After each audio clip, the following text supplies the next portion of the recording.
I was like, that's Blondell Cummings. I was like, I love this woman.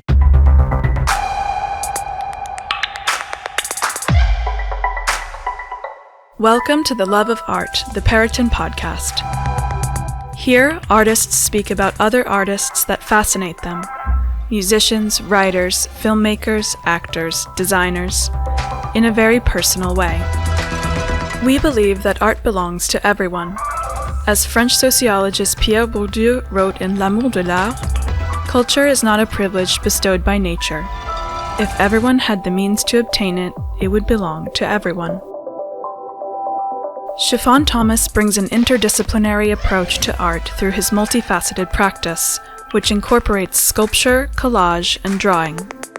His powerful, figurative assemblages explore the challenges of navigating personal identity and the complexities of existence in a contemporary society. In this episode, he talks about American dancer, choreographer, and video artist Blondell Cummings. Enjoy! I grew up in Chicago, Illinois. I live predominantly on the south side of Chicago, and I attended public school, both high school and elementary school, and I didn't really have a lot of exposure to like art on an institutional level, but I do remember having a dance class in elementary school, and also very briefly we had 1 year of music class. So that elementary school actually had some extracurricular activities that kind of opened my eyes to just potential. And my brother actually, he really fell in love with the trumpet in high school, and he was a big influence on me musically and performance wise. When I entered in high school, I joined marching band, and that kind of steered me toward the path of, I don't know, just having some kind of an outlet with creative expression. My father actually played the congos. I watched him play the congos from the very moments that I was alive to today, and we haven't spoken in quite some time, but that was something that I always knew was like this innate ability that he had. And I don't necessarily know if he knew how to read music, but I am sure that I have inherited some of his ability to compose music, especially percussion, and I kind of have an innate ability to pick instruments up and just understand with a few key elements of how to play them. I kind of have this bodily understanding of how to make a chord or a key and how to make rhythm. When I graduated from high school, it was my first time having an opportunity to engage with the art course. And then I got immersed into an art program called After School Matters. And it wasn't just a program, they also paid you a stipend. So it felt like you were a teenager being employed to do something that was just so incredibly positive. I had a portfolio that I was able to apply to undergrad at the School of the Art Institute. And I actually studied education, so I was a little bit afraid of just pursuing a studio practice as an artist because I had never seen that before, and I had been exposed to actual rigorous art class so late in high school. So I had been really inspired by my high school teacher being an art teacher. And then I was having a lot of just conflicts at home with my family and myself, and I was like, well, what if I just try to start over? And then I started over, and I quit teaching, and I moved into a basement of my mom's house, and then I built this amazing portfolio of textiles, and I applied to grad school with it at Yale to get an MFA and really focus on being a studio artist. I feel like those years were very concentrated and very, very difficult for me. I just felt like I was in the wrong skin all the time, and it was very depressing. I had to deal with myself now, so I needed something that was a little bit more energy exerting and aggressive and like a little bit. And that's when the sculpture practice started to come. It's like the rigidity and the power and the strength and like the immediacy of like stacking materials on one another, and then seeing something monumental formed out of that was very invigorating and enriching, and I continue to need that. So it was me trying to understand my body, because I'm a trans person, I'm a queer person, and I was transitioning at the time, and I had never really moved in a body like the one that I was starting to evolve into. So it was a way that I could manipulate my mobility and my strength and be confident and learning new tools and new materials. And that's kind of where the sculptural practice came from.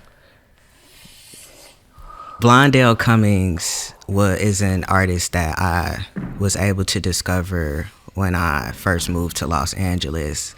I decided to take a leap and move to Los Angeles around 2021, the end of 2021, or the summer of 2021, Inglewood, and it's predominantly Black. And I felt very at home. I felt like I had felt back in Chicago, being in that neighborhood. And I lived there for 3 years, and in this neighborhood there is a center, or it's an institution. It's called Art and Practice, and it's in the middle of this street where you'll see Black street vendors that set up every single day to just sell just different items that are really beautiful and very interesting. That was like some of my first encounters with that neighborhood. And then after I would like walk past the street vendors, I went into Art and Practice, and that was one of the first shows I had ever experienced there. And it was a solo show of Blondell Cummings' work, and they had a ton of her video practice and just a ton of photographs, and I had never heard of her before, and she was just so easy to digest, and it wasn't incredibly didactic. Her accent felt similar to my accent back home, so that was like really soothing to hear this artist who has this solo show, who's no longer living and is a Black woman making this kind of video work. And she said, she started the video off saying, I was inspired by the image and by movement. So I put the two together and I called them the moving image. And I have a background in stop motion, so it looked like you were watching a movie that had been cut into frames. Like you could see the framing. It was just her performing her body to make it this illusion, like it appeared like that. And I just thought that was so cool. After I saw that exhibition, she stays in the back of my mind. And I'm usually influenced by artists in that way, where they kind of stay tucked in the back of my mind. And I pull from that initial emotion that I had from experiencing their work. Her chicken soup performance, and that is like one of her top, like, the most well-known videos she had produced. And it was something about, I had stayed there just watching it because it felt like I was back at home again. I felt like, and she was doing these movements with a kitchen skillet. It was just her, a kitchen skillet inside of a kitchen, and she would shake the pan, and she would also move her hands as if she was talking to somebody in the space. And you just felt like you were in the middle of a conversation between her and a very close friend or family member. And it was very active, the entire thing, the entire experience, and it was all silent. But she had beautiful musical score. It's no talking, it's no dialogue, but you feel like you're amongst family members that you are invited in that space. And I think I'm always longing for something like that. Those videos feel just very liberating to me and very free and unexpected. You have the freedom to use your body however you want to, regardless of if it's present in the work, just creating the work itself. Like, let your body apply whatever it needs to apply freely to that work. And yeah, it frees me. She's definitely playing with gender in her roles, and she's performing as different figures. I immediately saw her as a form of representation for myself, especially at that time period of her practice and her life and what she was able to do, and creating a foundation to pass down to others.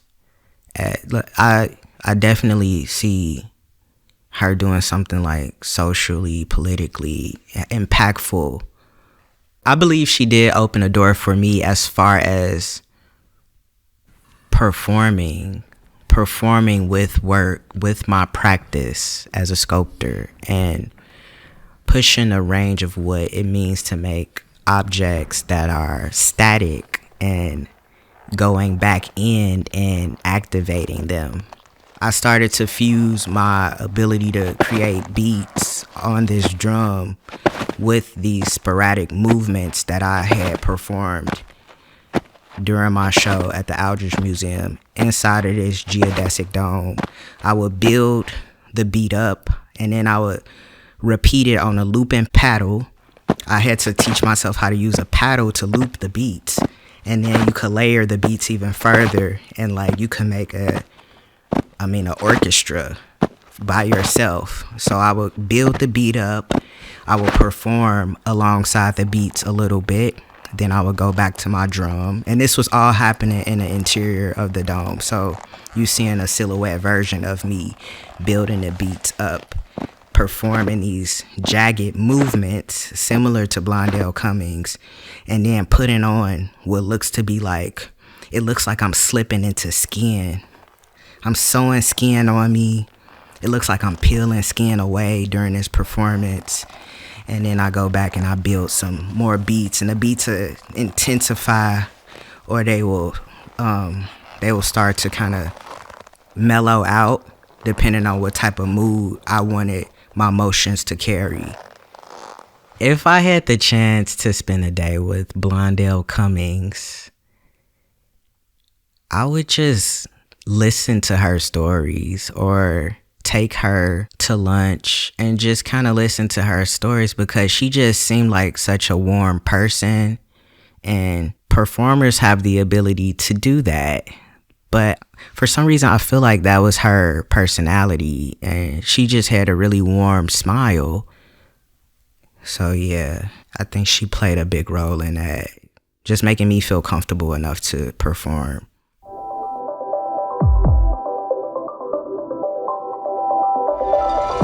We hope you enjoyed this discussion with Chiffon Thomas on Blondell Cummings.